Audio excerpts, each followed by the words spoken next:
Bonjour toi, sens-toi libre et à l'aise pour écouter ce podcast qui t'accompagne vers plus de conscience et d'amour de soi, des autres et du monde. Je m'appelle Laura et j'ai à cœur de t'accompagner à travers mon cheminement et mes apprentissages vers une vie plus alignée et plus heureuse. Je te propose alors de partir à la rencontre de qui tu es et de tout ce qui compose notre monde. Il est vraiment temps d'ouvrir grand.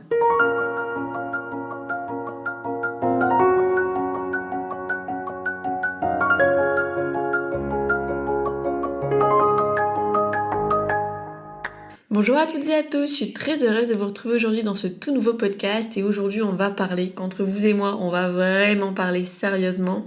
Je commence d'ailleurs par une petite parenthèse. Tout d'abord, est-ce que vous avez remarqué que j'ai changé l'introduction du podcast ? La réponse est probablement non parce que je vous comprends si vous l'avez passé de façon rapide parce que c'est toujours la même chose. Je comprends. Pour autant, voilà, comme ça vous êtes informés, j'ai changé quelques petites phrases pour que ça ressemble davantage à ce que j'avais envie de partager ici.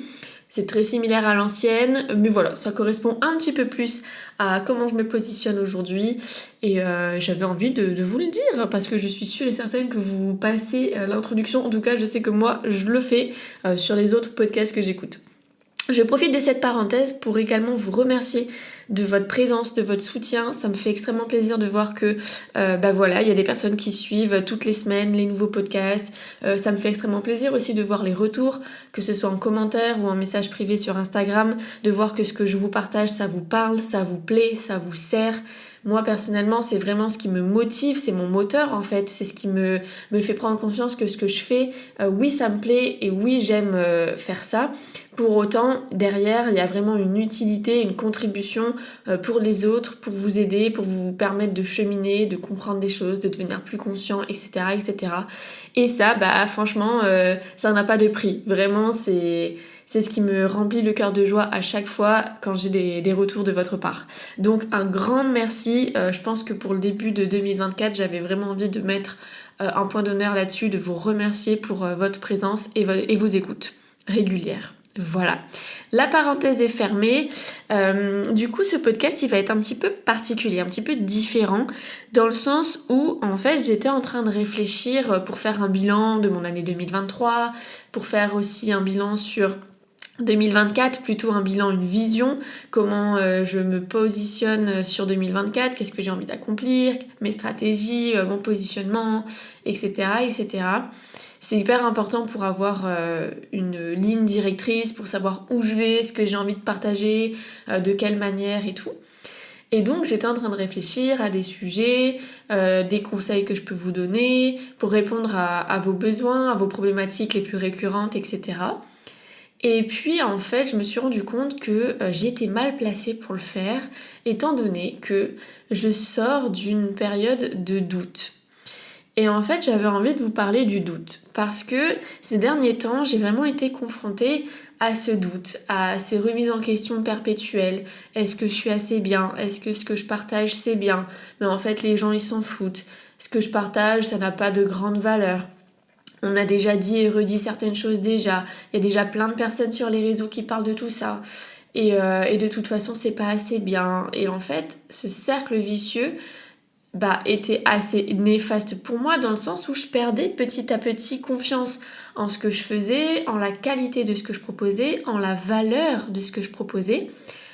Et en fait, parfois, je prends pas le temps de me rendre compte de ce que je fais, de me rendre compte qu'il y a bel et bien des personnes qui m'écoutent et de me rendre compte que le doute fait partie du processus. Et c'est ça que j'ai compris une fois sortie de ce cercle vicieux, qu'en fait, ce doute, il était nécessaire. C'est sûr que sur le moment, c'était vraiment pas agréable et la fin d'année 2023 a été une grosse période de doute pour moi parce que, en toute transparence, ce que je faisais et les résultats que j'avais n'étaient pas à la hauteur de ce que je voulais. Et le problème, c'est que j'étais trop focus sur le résultat. Et c'est bien là le problème, c'est que si je fais quelque chose, c'est pas pour avoir des résultats. Bien sûr que les résultats confortent dans l'idée que ce qu'on fait c'est bien, ce qu'on fait ça plaît, et ça vient aussi donner un gros boost à la valeur qu'on s'apporte à soi. Pour autant, c'est là où on doit faire un travail de se séparer du résultat qu'on a parce que ce n'est pas représentatif de qui on est. Et à partir du moment où j'ai compris surtout que le doute permettait de remettre en question et donc d'aligner, de réajuster et d'améliorer ce qu'on est en train de faire, en fait finalement le doute il est utile. Ça sur le moment je l'avais pas compris et vous vous doutez bien que quand on doute de tout, on remet tout en question, on se dévalorise, on perd confiance en nous. Sur du long terme, l'estime de soi aussi, elle descend, enfin elle baisse, forcément, parce que du coup, la valeur de ce qu'on est descend aussi, du moins l'image que l'on a de soi et la valeur que l'on se porte, parce que ce qu'on fait c'est nul, ce qu'on fait c'est pas assez bien, et ce petit moulin dans notre tête qui n'arrête jamais. Et donc cette fin d'année, elle n'a pas été facile pour moi, parce que, comme je viens de vous l'expliquer, j'ai douté de tout constamment. Et puis, au bout d'un moment, je me suis posée. J'ai ralenti, j'ai levé le pied et je me suis dit, ok, pourquoi ça va pas? Qu'est-ce qu'il y a? Qu'est-ce qui fait que tu n'arrives pas à créer ce que tu as envie de créer? Tu n'arrives pas à te sentir aligné avec tout ça? Il y a quelque chose qui coince. Et donc, je me suis posée et j'ai arrêté d'être à la course de je ne sais quoi, de je ne sais qui. Et je me suis juste remise moi avec moi-même en face de mes objectifs, de ce que j'avais vraiment envie de partager et de pourquoi je faisais tout ça.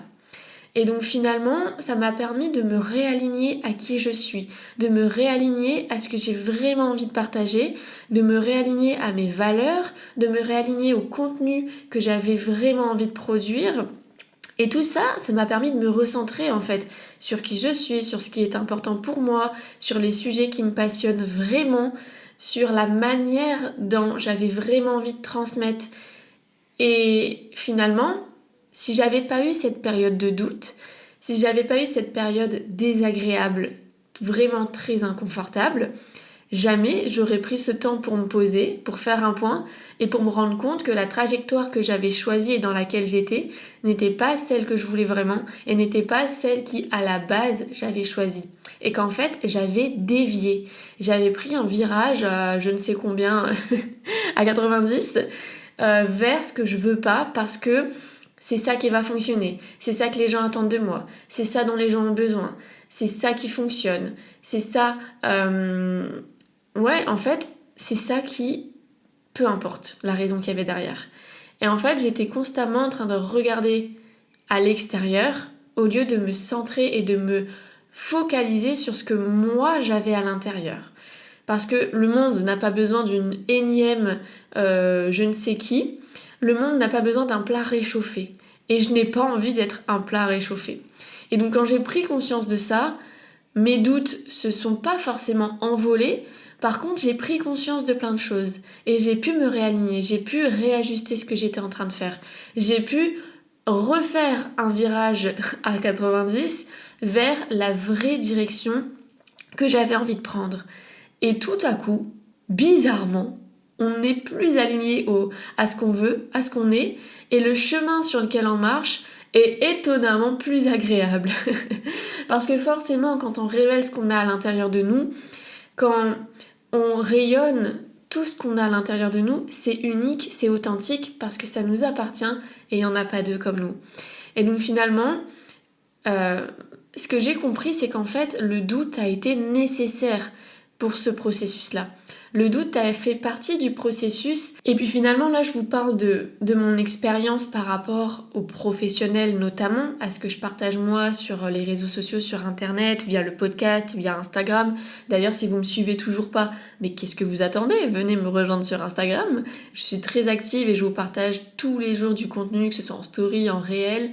Donc voilà, parenthèse fermée. Mais du coup, ce que je suis en train de vous partager peut s'appliquer à toutes les sphères de votre vie et à tous les domaines confondus.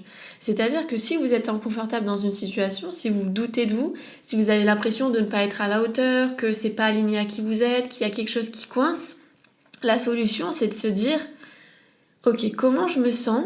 Je vais me poser, je vais faire le bilan » et c'est de venir introspecter en fait. Qu'est-ce qu'il y a à l'intérieur de moi? Qu'est-ce qui coince? De quoi j'ai peur? Parce que moi, si ça coinçait, c'est parce que j'avais peur. J'étais pleinement dans mes peurs et donc je voyais plus ce que j'avais à apporter. Je ne voyais plus la valeur que j'avais. Je ne voyais plus la lumière que j'avais à diffuser. Parce que j'étais concentrée sur ce qui n'allait pas. J'étais concentrée sur mes peurs. J'étais concentrée sur le négatif. Et ça, je pense que vous avez déjà dû l'entendre maintes et maintes fois. Le positif attire le positif et le négatif attire le négatif. Et plus on est centré sur le négatif, plus il nourrit le négatif. Et ça, c'est le cerveau qui est constitué comme ça, c'est la neuroscience qui l'a prouvé. Donc, je vais pas vous apprendre grandement quelque chose en vous disant que en se concentrant sur le positif, on va attirer du positif. Pour autant, si vous êtes dans une période de doute, une situation désagréable, inconfortable qui perdure et qui ne vous apporte pas ce que vous avez vraiment envie d'avoir et que vous doutez de tout, sachez que déjà c'est normal et que ça fait sûrement partie du processus dans lequel vous êtes, mais que vous vous en rendez pas encore forcément compte parce que vous êtes dans ce processus-là, donc il faut le vivre. Et puis derrière ça, c'est teinté de peut-être que vous accordez de l'importance à ce qui n'en a pas vraiment, et ce sera intéressant de vous recentrer sur ce que vous voulez vraiment. Et de prendre conscience que le doute vous amène forcément quelque chose de positif. Et donc peut-être de reprendre un petit peu le pouvoir là-dessus en vous recentrant et en vous réalignant, parce que je pense que le doute réapporte vraiment ça. C'est ce que à chaque fois quand je fais le point et que j'ai douté et que j'étais dans des périodes hyper désagréables et hyper de remise en question, finalement, le doute apporte la remise en question. Et la remise en question est nécessaire parce que si on suit une direction sans jamais se poser de questions et qu'on fonce tête baissée, il y a de fortes chances qu'on ne se rende pas compte qu'on a dévié de là où on voulait vraiment aller. Et donc de faire des petites pauses, de faire le bilan et de se remettre en question, ça permet de réajuster certaines choses, de réévaluer ce qu'on fait, vers où on se dirige, et surtout de réajuster à ce qu'on veut vraiment. Et peut-être qu'en plus, entre-temps, ça a évolué, et donc peut-être que ça permettra aussi de prendre le chemin qui est plus en accord avec qui vous êtes maintenant. Donc finalement, le doute apporte la remise en question, et la remise en question est nécessaire pour ne pas foncer tête baissée vers là où on n'a pas envie d'aller. Donc en fait, finalement, j'ai vraiment pris conscience que douter, c'était quelque chose de bien et que ça apportait du positif. La seule condition, on va dire, c'est qu'il faut conscientiser ça et qu'il faut, entre guillemets, reprendre le pouvoir, c'est-à-dire de mettre ce doute au service de qui on est et de le transformer en positif. Parce que comme j'ai expliqué juste avant, si on reste que sur le négatif, on va s'apporter du négatif et on va rentrer dans cette spirale infernale et ce cercle vicieux du doute, de la remise en question et de la descente aux enfers de par la perte de confiance en soi, la baisse de l'estime de soi, etc., etc. Alors que le doute est simplement là pour apporter une remise en question, pour pouvoir réajuster, réaligner, réévaluer et se recentrer sur ce qui a vraiment de l'importance pour nous et sur ce qu'on veut faire. Donc finalement, de mettre le doute et la remise en question au service de qui on est et au service du positif et de ce qui va être bon pour nous, ça va être le meilleur moyen de tirer profit de ce qui se passe et de cette situation désagréable et que ça nous apporte le meilleur en fonction de ce qu'on devait comprendre, de ce qu'on devait faire, etc., etc. D'ailleurs, j'avais envie de vous parler de ça. J'ai créé une masterclass 100% gratuite qui a lieu le 19 janvier à 20h pour la Nouvelle-Calédonie et 10h pour la France. C'est une masterclass sur la confiance en soi. Et je trouvais ça quand même judicieux. Si vous doutez de vous, si vous avez l'impression de ne pas avoir confiance en vous et de perdre en estime de vous pour X raisons, cette masterclass va être grandement bénéfique et va vraiment vous permettre de renouer avec votre valeur, avec vos capacités, d'oser vous affirmer, d'oser dire les choses et surtout vous rendre compte de qui vous êtes et de la merveilleuse personne que vous êtes et de reprendre confiance en vous. Et je pense que 2024, c'est vraiment une année d'alignement à soi, d'affirmation de soi et de révélation. C'est le moment en fait, c'est le moment de se révéler, c'est le moment d'offrir au monde ce qu'on a à l'intérieur de nous. Et ça passe par la confiance en soi, par avoir la capacité de croire en qui on est, de se sentir capable de faire des choses, de se sentir capable de réussir, de s'accomplir, d'atteindre nos objectifs. Et ça passe aussi par une bonne estime de soi, parce que du coup c'est la valeur que l'on s'accorde, c'est l'image que l'on a de soi, et donc les deux sont extrêmement liés. Et donc j'ai concocté un super workbook et une super masterclass dans laquelle on va faire ce workbook ensemble, et on va aussi échanger plein d'autres choses en plus du workbook.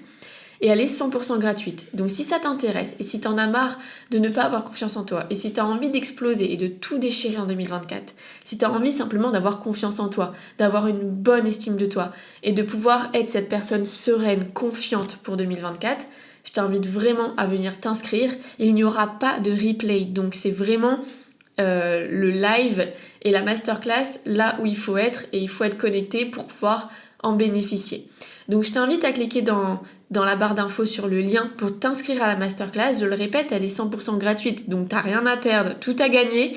Et je vais partager un maximum de valeur parce que pour moi, la confiance en soi, c'est vraiment la base. On ne peut pas se développer, on ne peut pas introspecter, on ne peut pas s'accomplir, on ne peut pas s'épanouir si on n'a pas confiance en nous et si on ne se sent pas capable d'y parvenir, tout simplement. La confiance en soi, c'est vraiment la base d'une vie épanouie. Et c'est pour ça que j'avais envie de vous offrir cette valeur-là, c'est pour ça que j'avais envie de vous concocter ça, parce que tout le monde mérite d'avoir confiance en soi, en lui et en ses capacités. Donc voilà, n'hésite pas à t'inscrire, j'ai trop hâte de te retrouver de l'autre côté, de te retrouver durant cette masterclass qui, me semble-t-elle, va être très riche, très inspirante et très fun. Franchement, j'ai trop hâte, je suis hyper excitée de partager ça avec toutes les personnes qui me font confiance et qui ont envie de venir découvrir un petit peu ce que j'ai à proposer. Et donc voilà, j'espère en tout cas te revoir là-bas le 19 janvier 2024. En tout cas, j'espère que ce podcast t'a plu, t'a permis de comprendre un petit peu en quoi le doute est bénéfique et en quoi il va t'apporter beaucoup de choses finalement, en quoi aussi la remise en question est nécessaire. Et j'avais aussi envie de faire preuve de bienveillance et d'honnêteté, de transparence surtout avec vous, pour vous parler un petit peu de la période que je viens de passer. C'était pas facile. Et c'est bien aussi de remettre les choses en perspective, de faire preuve d'honnêteté et de transparence. Ça fait partie de qui je suis, de mes valeurs. Et j'avais envie de vous partager ma prise de conscience de ces derniers temps, l'épreuve à laquelle j'ai été confrontée et la situation désagréable que j'ai dû surmonter. Parce que même si on travaille sur soi, même si on a déjà beaucoup cheminé, on a toujours des choses à apprendre, on a toujours des épreuves face à nous et l'herbe n'est pas toujours plus verte ailleurs. Et ça, c'est important de s'en souvenir et d'en prendre conscience. Voilà, j'espère donc que ce podcast t'a plu, t'a apporté beaucoup de valeur. Si c'est le cas, partage-le aux personnes pour qui ça aura aussi de la valeur. N'hésite pas à me laisser un commentaire, à venir t'inscrire à la masterclass, à venir me suivre sur Instagram, à t'abonner à la chaîne YouTube. Également, ça me fera extrêmement plaisir et ça permettra surtout au podcast de grandir, à la chaîne de se développer et de toucher un maximum de monde, de porter les messages beaucoup plus loin. Et je te dis à la semaine prochaine pour un tout nouveau podcast. Prends bien soin de toi.